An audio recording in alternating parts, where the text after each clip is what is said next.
ঠকানোর ক্ষমতা আমার নেই। পরাজয় মেনে নিতে পারি, কিন্তু ছলনা শিখিনি। কাউকে ঠকিয়ে জেতার দিকটি আমার জানা নেই। সবাই যখন কৌশলে অন্যের পিঠে ছুরি বসায়, আমি তখনও সরলতার একটু নেশায় ডুবে থাকি।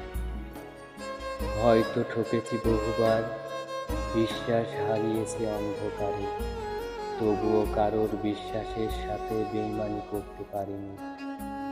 চাতুর্য দিয়ে সাজানো এই দুনিয়ায় আমি এক বোকা মানুষ, যার কাছে সম্পর্কের পবিত্রতা সবটুকু সাফল্যের চেয়ে দামি। প্রাপ্তি শূন্য হলেও মনের ভিতর এক আশ্চর্য শান্তি আছে।